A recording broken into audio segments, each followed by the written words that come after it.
अस्सलाम वालेकुम dear students, कैसे हैं आप सब लोग। आज का लेक्चर स्टार्ट करने से पहले अगर आपने मेरे चैनल को सब्सक्राइब नहीं किया तो काइंडली कर लीजिए और बेल आइकन पर क्लिक करते हुए ऑल नोटिफिकेशन का बटन ऑन कर लीजिए।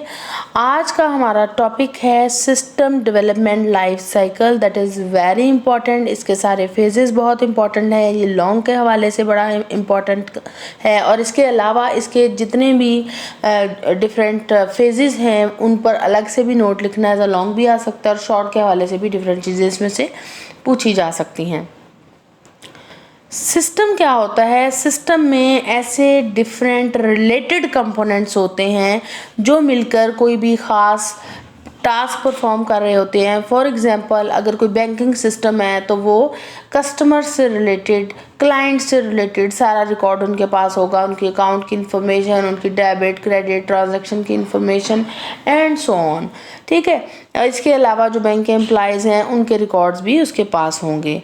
अब कोई भी अगर सिस्टम हो उसमें जो भी टास्क परफॉर्म किया जाता है उसका एक पहले से डिफाइंड प्रोसीजर होता है। उन नंबर ऑफ स्टेप्स को फॉलो करते हुए उसमें वो टास्क जो है वो हम कर सकते हैं। अब प्रोसीजर जो है वो ऐसे सेट ऑफ स्टेप्स हैं जिन्हें हमने एक तरतीब में, एक ऑर्डर में फॉलो करना होता है ताकि हम कोई भी ख़ास काम कर सकें। फॉर एग्जांपल, अगर मैंने एटीएम मशीन से पैसे निकलवाने हैं तो उसका एक पूरा प्रोसेस है कि आपके पास सबसे पहले तो एटीएम कार्ड होना चाहिए, वो आप इनपुट देंगे एटीएम मशीन को। उसके बाद आप अपना आईडी और पासवर्ड लॉगिन डिटेल्स देंगे। उसके बाद आप ट्रांजैक्शन कितने की अमाउंट की आपने जो है वो वसूली करनी है आप उसके बारे में बताएंगे एंड सो ऑन। आप अमाउंट देंगे और फिर उसको कंफर्म करेंगे ट्रांजैक्शन को। उसके बाद आप अपने पैसे रिसीव कर सकते हैं और आपका एटीएम कार्ड आपको मिल जाता है। तो ये सारे सीरीज ऑफ स्टेप्स हैं जो इसी तरतीब में जब भी आपने किसी भी एटीएम से पैसे निकलवाने हैं तो आपको परफॉर्म करने हैं। कंपोनेंट्स ऑफ द सिस्टम क्या क्या हैं? हार्डवेयर, जहाँ पर आपका सिस्टम इंस्टॉल्ड है, ठीक है। सॉफ्टवेयर, वो लोग जो कि उस सिस्टम को इस्तेमाल कर रहे हैं, ठीक है। अगर जिस तरह मैंने बैंक के एग्जांपल दी तो बैंक के एम्प्लॉयज़ जो हैं उस सिस्टम को यूज़ कर रहे हैं और यूज़र से रिलेटेड इन्फॉर्मेशन भी अंदर होगी, ठीक है। या हम पीपल से रिलेटेड भी, जो कस्टमर उनके क्लाइंट्स हैं उनसे रिलेटेड इन्फॉर्मेशन भी उसके अंदर मौजूद होगी। फिर डाटा और इन्फॉर्मेशन, जो अंदर डाटा डाला गया है उस सिस्टम में वो। और फिर अगर आपकी जो एक से ज़्यादा ब्रांचेज हैं तो कम्युनिकेशन के लिए अगर कोई सेटअप रिक्वायर्ड है तो वो चीज़ भी आपके सिस्टम का पार्ट होगी। सिस्टम को डेवलप करने के लिए, चाहे वो किसी भी अदारे ऑर्गेनाइजेशन से रिलेटेड है, ठीक है, तो आपको कुछ सीरीज़ ऑफ स्टेप्स जो हैं वो फॉलो करने पड़ते हैं। सिस्टम डेवलपमेंट लाइफ साइकिल को SDLC भी बोलते हैं। इसमें डिफरेंट स्टेप्स हैं जो कि किसी भी सिस्टम को अगर आपने बनाना है, एक्चुअली आपने डेवलप करना है कोई भी सॉफ्टवेयर, तो किन सीरीज़ ऑफ स्टेप्स को आपको फॉलो करना पड़ेगा। एक ऑर्गेनाइज्ड वे में आप इन सारे स्टेप्स को फॉलो करेंगे ताकि आप जो भी सिस्टम बना रहे हैं वो सक्सेसफुल जो है वो बन सके, सक्सेसफुल हो, आपका क्लाइंट आपसे राज़ी हो। अब इसके जो स्टेप्स हैं, सबसे पहले आती है प्रीलिमिनरी इन्वेस्टिगेशन, उसके बाद आती है सिस्टम का analysis, then design, then coding, testing, implementation and then maintenance। Preliminary investigation as a simple note भी आपसे पूछा जा सकता है अलग के, इसमें प्रीलिमिनरी इन्वेस्टिगेशन में क्या क्या चीज़ें हैं, और ये पूरा SDLC का सवाल भी आ सकता है। तो प्रीलिमिनरी इन्वेस्टिगेशन क्या होती है? ये पहला फेज़ है आपके SDLC का। आप सिस्टम को इन्वेस्टिगेट करते हो कि वो किस तरह का सिस्टम है, ये हम करते क्यों हैं, ताकि हम जो भी सिस्टम है उसका इब्तदाई एनालिसिस कर सकें, इब्तदाई तहकीक उस पर कर सकें कि एक्टिविटीज़ इसमें हमने कौन कौन सी परफॉर्म करनी है। सबसे पहले तो सिस्टम की शिनाख्त करनी है कि जो आप सिस्टम बनाने जा रहे हैं उसमें उसका नाम क्या है और वो करेगा क्या, ठीक है। फिर उसकी लिमिट्स और बाउंड्रीज़ क्या हैं, ठीक है, कितने टाइम में बन सकता है, कितना बजट यूज़ हो सकता है, उसका स्कोप क्या है, ठीक है, किस किस को फ़ायदा होगा अगर वो सिस्टम बन जाता है, ठीक है। और फिर एक सिस्टम को बनाने के एक से ज़्यादा तरीके भी हो सकते हैं, तो आपने जो पॉसिबल सॉल्यूशंस हैं वो कौन कौन से हो सकते हैं उस सिस्टम को बनाने के लिए, इस पर काफ़ी सोचना है, ठीक है। फिर आपने देखना है कि जितने भी आपने जो भी सॉल्यूशंस निकाले हैं उनमें से कोई फिजिबल है भी या नहीं भी, काबिल अमल है भी है या नहीं। इसके लिए आपको डिफरेंट चीज़ें माइंड में रखनी पड़ेंगी। कंस्ट्रेंट्स क्या क्या हो सकती हैं, ठीक है, रूल्स कौन कौन से बनाने पड़ेंगे, या फिर आपके पास कितनी जो है वो टीम मेंबर्स हैं जो सिस्टम को बनाने के लिए दरकार होंगे, उन्हें तनख्वाहें कितनी देनी पड़ेंगी, मतलब आपकी कॉस्ट कितनी आएगी, आपका बजट कितना होना चाहिए, कितना टाइम लगेगा उस सिस्टम को डेवलप करने में, और क्या वो जो ऑफिशियली गवर्नमेंट की तरफ से कोई रूल्स रेगुलेशंस तो नहीं है, कोई ऐसा सिस्टम तो नहीं बना रहे जो कि कोई ख़ास अदारे ही बना सकते हों, ठीक है। तो अब क्या गवर्नमेंट आपको इजाज़त देती है उस टाइप का सिस्टम डेवलप करेगी। तो ये सारी चीज़ें आपने देखनी है और एंड में आपने एक अपना प्रिलिमिनरी प्लान बना लेना है, इनिशियल प्लान बना लेना है उस सिस्टम को बनाने के लिए, जिसको हम फिजिबिलिटी रिपोर्ट भी कहते हैं। नेक्स्ट चीज़ आ जाती है सिस्टम एनालिसिस। क्या होता है, जो भी करंट सिस्टम है, लेट्स सपोज मैंने किसी जो है कॉलेज के लिए कोई एक सिस्टम बनाना है, तो कॉलेज में पहले भी तो काम हो रहा है ना, एडमिशन्स का बिल फर्स्ट सिस्टम बनाना है, एडमिशन्स पहले भी हो रहे हैं आपका सिस्टम वहाँ पर बना के लगने से पहले। तो आपने देखना है कि करंट सिस्टम कैसे काम कर रहा है, ठीक है, और हम उसमें बेहतरी कैसे ला सकते हैं, ठीक है। तो एनालिस्ट जो है वो सिस्टम का एनालिसिस करने का जिम्मेदार होगा, वो हर चीज़ की तहकीक करेगा। अब एक्टिविटीज़ कौन कौन सी परफॉर्म करेगा वो एनालिस्ट, सबसे पहले तो वो रिक्वायरमेंट एनालिसिस करेगा कि नया सिस्टम जो हमसे बनवाया जा रहा है उसकी ज़रूरत कहाँ पर है, ठीक है, पुराने सिस्टम में क्या क्या कमी है जिसको पूरा करने के लिए नया सिस्टम बनाया जा रहा है, ठीक है। फिर उसने डाटा गैदर करना है कॉलेज से रिलेटेड। तो कॉलेज से रिलेटेड अगर उसको डाटा चाहिए तो वो डिफरेंट रिटन डॉक्यूमेंट्स को स्टडी करेगा, जिस तरह हमारी कॉलेज की प्रॉस्पेक्टस है तो वो पहले उसको देखेगा। फिर वो डिफरेंट इंपॉर्टेंट लोगों से इंटरव्यूज भी लेगा जिन्होंने मतलब वो सिस्टम का जो पार्ट है, जिस तरह आपका क्लरिकल स्टाफ हो गया, आपके प्रिंसिपल हो गए, वाइस प्रिंसिपल हो गए या HODs हो गए, तो उनका इंटरव्यू भी लेगा। और इंटरव्यू में अगर आपने कोई खुद से क्वेश्चंस जो हैं बना के उनसे पूछने हैं जो आपके माइंड में है सिस्टम के हवाले से, तो उनका आंसर रिटन फॉर्म में लेने के लिए आप कोई क्वेश्चनियर भी डिज़ाइन कर सकते हैं, ताकि जो आपको आपके सवालों के जवाब मिल जाएं कि जो नया बनने वाला सिस्टम है उसमें क्या क्या फंक्शनैलिटीज़ जो है उन लोगों के माइंड में है कि वो किस किस तरह से परफॉर्म कर सकता है।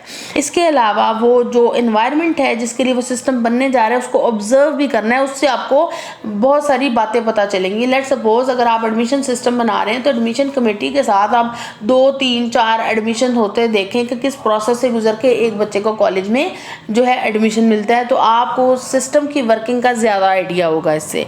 फिर सैम्पलिंग क्या है कि अगर लेट्स सपोज आप किसी भी ऑर्गेनाइजेशन के लिए सिस्टम बना रहे हैं और वो बहुत बड़ी ऑर्गेनाइजेशन है, आप हर बंदे का तो आप इंटरव्यू नहीं कर सकते ना वहाँ पे जाके, तो आपने कुछ इंपॉर्टेंट बंदे जो हैं वो सिलेक्ट कर लेने हैं, इसको बोलते हैं सैम्पलिंग, ठीक है। जिस तरह अगर लेट्स सपोज आपने चावलों की बोरी लेनी है तो आप पहले थोड़ा सा सैंपल ला के उसको घर उबाल के देखते हैं, फिर आप पूरी बोरी लेके घर में आते हैं, खरीदते हैं। तो इसी तरह अगर आपने ढेर सारे लोगों में से रिक्वायरमेंट्स को गैदर करना है, ठीक है, ज़रूरियात देखनी है नए सिस्टम की क्या क्या है, तो आप उन सब का इंटरव्यू मत करें, आप उनमें से सीधा लोगों को जो कि इंपॉर्टेंट लोग हैं, हेड ऑफ डिपार्टमेंट्स हैं, तो उनसे भी काफ़ी सारी इंफॉर्मेशन आपको मिल जाएगी। तो ऐसे आप डाटा गैदर कर लेंगे, फिर उस जो है डाटा का एनालिसिस करेंगे जो आपने डाटा इकट्ठा किया है, और उसके बाद आप अपनी एक एनालिसिस रिपोर्ट बना देंगे जिसमें सारा लिखा होगा कि जब आपने करंट सिस्टम को स्टडी किया तो वो कैसे काम करता है, उसमें इम्प्रूवमेंट जो है वो क्यों चाहिए, ठीक है, लोग किस तरह का काम उसमें देखना चाहते हैं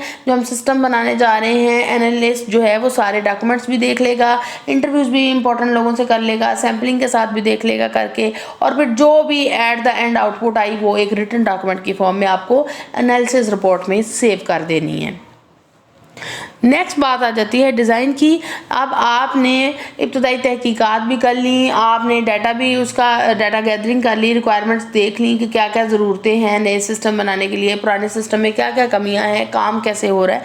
अब आपने डिज़ाइन करना है उस सिस्टम को, उसका मॉडल बनाना है, उसकी लॉजिकली रिप्रेजेंटेशन करनी है। टिपिकली जो भी रिक्वायरमेंट्स हैं एनालिसिस फेज में आप इकट्ठी कर चुके हुए होते हैं, ठीक है। अब आपने उसको एक लॉजिकल डिज़ाइन बनाना है सिस्टम का, ठीक है, लॉजिकली रिप्रेजेंट करना है, उसके लिए आपने क्या क्या कर सकते हैं आप कि फ्लो चार्ट्स बना लें, डायग्राम्स बना लें कि इस तरह की जो है वो फंक्शनैलिटीज़ होंगी सिस्टम में। लेट्स सपोज स्टूडेंट को ऐड करना है, लेट्स सपोज आपने अपने कॉलेज के एडमिशन सिस्टम में, तो आप उसका बना सकते हैं फ्लो चार्ट के इस तरीके से, ये इनपुट आएगी, ये इनपुट उसका डाटा होगा, इस टाइप का डाटा होगा, और ये आउटपुट आएगी। तो इस टाइप के आप फ्लो चार्ट्स बना सकते हैं। फिर इनपुट की रिक्वायरमेंट्स भी आपको यहीं से पता चल जानी है फिजिकल डिज़ाइन की, ठीक है। फिजिकल डिज़ाइन में क्या है कि फिजिकली जब आप उस जो डाटा को जो भी आपने स्टोर कराना है, जो सिस्टम बना रहे हैं, तो उसमें इनपुट क्या दी जाएगी, आउटपुट क्या होगी, स्टोर अगर करना है तो हार्ड डिस्क जो है वो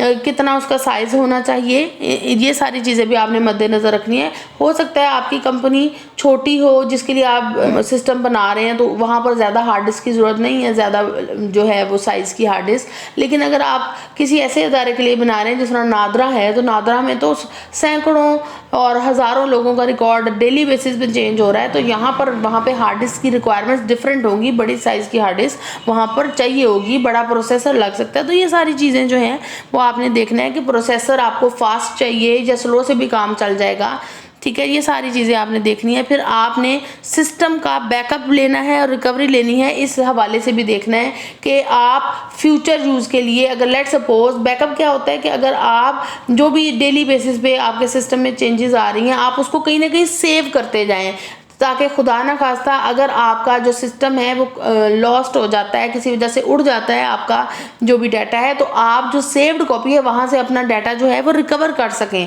आपका, क्योंकि किसी भी ऑर्गेनाइजेशन के लिए data is the most important thing. तो उसका वेस्ट होना जो है वो सबसे डेंजरस है। और एंड पे आपने डिज़ाइन की एक रिपोर्ट बना लेनी है। नेक्स्ट है आप एक्चुअली सिस्टम बना रहे हैं, किसी भी कोई भी सूटेबल प्रोग्रामिंग लैंग्वेज जो है आप कोडिंग के लिए यूज़ कर सकते हैं। और कोडिंग जो है काफ़ी लंबा फेज़ होता है, काफ़ी टाइम आपका इसमें लग जाता है, आपको काफ़ी एफर्ट करनी पड़ती है, और जहाँ पर आपको बजट भी चाहिए होता है, क्योंकि आपने जिन लोगों से कोडिंग करवानी है, जो आपके टीम मेंबर्स हैं, उनको आपने पे भी करना होता है। नेक्स्ट है जी, सिस्टम बन गया है, कोडिंग हो गई, अब आपने उसको टेस्ट करना है कि क्या वो करेक्ट काम कर भी रहा है या नहीं, ठीक है। तो सिस्टम की जो टेस्टिंग है वो बहुत ज़रूरी है, एरर्स को निकालना भी बहुत ज़रूरी है, ठीक है। और सिस्टम को जब हम टेस्ट करते हैं तो हम कुछ फेक डाटा डाल के देखते हैं सिस्टम में कि क्या सिस्टम उस डाटा के साथ किस तरीके से परफॉर्मेंस दे रहा है। दो तरह की टेस्टिंग होती है, ये शॉर्ट के लिहाज से भी इम्पॉर्टेंट है, ठीक है। यूनिट टेस्टिंग होती है कि एक सिंगल मॉड्यूल को आप टेस्ट करें सैंपल डाटा दे के, ठीक है। स्टूडेंट ऐड करने का एक मॉड्यूल है, उसको टेस्ट करें, स्टूडेंट डिलीट करने का मॉड्यूल है, टीचर ऐड करने का मॉड्यूल है। तो अगर आप कॉलेज के हवाले से कोई सिस्टम डिज़ाइन कर रहे हैं तो सारे मॉड्यूल्स की अलग अलग टेस्टिंग भी करें। फिर उन सारे मॉड्यूल्स को ये भी टेस्ट करें कि जब वो इकट्ठे एक दूसरे के साथ लिंकिंग होती है तो क्या वो ठीक काम कर रहे हैं या नहीं। तो कंप्लीट सिस्टम को एज अ होल भी आप उसकी टेस्टिंग करें, और जहाँ पर आप सैंपल डाटा भी दे सकते हैं टेस्टिंग के लिए और एक्चुअल डाटा भी यूज़ कर सकते हैं सिस्टम की टेस्टिंग के लिए जी। तो अब नेक्स्ट फेज़ आ जाता है इम्प्लीमेंटेशन का। इम्प्लीमेंटेशन में ये है कि आपने सिस्टम को बना के एक बार टेस्ट कर लिया है, ठीक है, और आफ्टर सक्सेसफुल टेस्टिंग कि उसमें कोई गलती नहीं है, कोई ख़राबी नहीं है, कोई किसी किस्म का एरर नहीं जनरेट हो रहा, तो आपने जिस कंपनी के लिए या जिस इदारे के लिए सिस्टम को बनाया था, ठीक है, तो आपने उस सिस्टम को जाकर वहाँ पर लगाना है। तो that is known as the implementation. अब इसकी 4 टाइप्स होती है। पहली टाइप है डायरेक्ट इम्प्लीमेंटेशन। उसमें क्या होता है कि आप जो भी ओल्ड सिस्टम वहाँ पर उस अदारे में पहले से इस्तेमाल किया जा रहा है, आप उसको टोटली ख़त्म करवा दें और नया सिस्टम वहाँ पर जाके इंस्टॉल कर दें, ताकि वो अदारे वाले लोग उस सिस्टम को इस्तेमाल करें जो कि आपने डेवलप किया है। नेक्स्ट चीज़ आ जाती है पैरेलल इम्प्लीमेंटेशन की, जिसमें ये है कि दोनों जो चीज़ें हैं, जो ओल्ड सिस्टम है और जो नया बना हुआ सिस्टम है, वो साइड बाय साइड काम करें, मतलब दोनों चलते रहें आहिस्ता आहिस्ता। फिर जो कंपनी है वो खुद ही से वो डिसाइड कर ले कि उसने कौन से वाले को कंटिन्यू करना है। नेक्स्ट चीज़ आ जाती है आपकी फेज्ड इम्प्लीमेंटेशन। फेज्ड इम्प्लीमेंटेशन में क्या होगा कि आप न्यू सिस्टम के स्मॉल पार्ट्स के ज़रिए ओल्ड सिस्टम के स्मॉल पार्ट्स को आहिस्ता आहिस्ता रिप्लेस करें, फौरी से जो ओल्ड है सिस्टम जो ऑलरेडी उस इदारे में यूज़ हो रहा है उसको ख़त्म ना करें। तो that is the phased implementation. And last is pilot implementation. इसमें क्या किया जाता है कि आप कुछ नंबर ऑफ यूज़र से सिस्टम जो है जिस इदारे के लिए बनाया है उसके कुछ इंपॉर्टेंट लोगों से इस सिस्टम को पहले टेस्ट करवाते हैं। अगर उसमें किसी किस्म की कोई ख़राबी या डिफ़िकल्टी निकलती है तो पहले ही आपको पता चल जाती है। फॉर एग्ज़ाम्पल कि आप लेट्स सपोज़ आपकी बेकरी है, आप बेकरी बड़ी अच्छी रनिंग फॉर्म में है, आप बेकरी के लिए ऑनलाइन सिस्टम आपने बनवाया है। तो ऑनलाइन सिस्टम जो है बेकरी वाले पहले जो 10-15 जो हैं उनके जो भी कस्टमर्स हैं उनको कहते हैं कि आप हमें ऑनलाइन जो है वो ऑर्डर करें तो हम आपको डिलीवर करेंगे।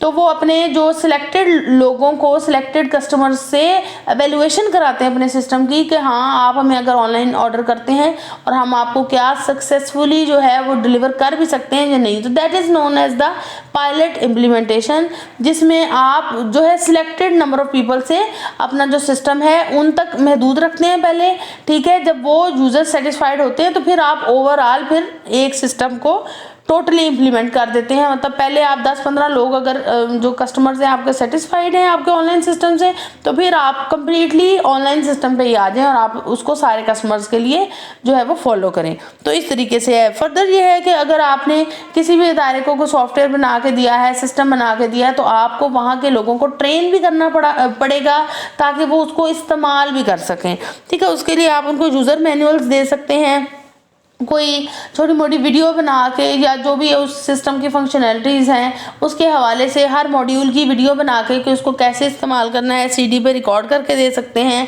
या फिर कोई ट्यूटोरियल्स भी प्रोवाइड कर सकते हैं।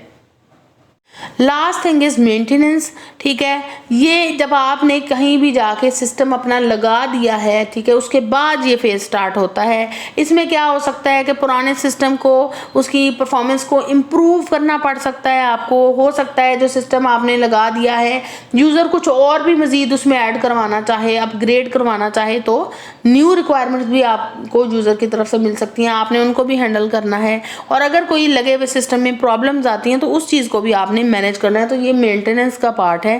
आपकी जो रेगुलर मेंटेनेंस है बहुत ज़रूरी होती है ताकि आपका सिस्टम बेटर काम करे, आपका जो सॉफ्टवेयर है वो अपडेटेड रहे। तो इस सिलसिले में आपने अपने क्लाइंट के साथ लाजमी तावन करना है। Thank you so much. आज की वीडियो कैसी लगी लाजमी बताइएगा।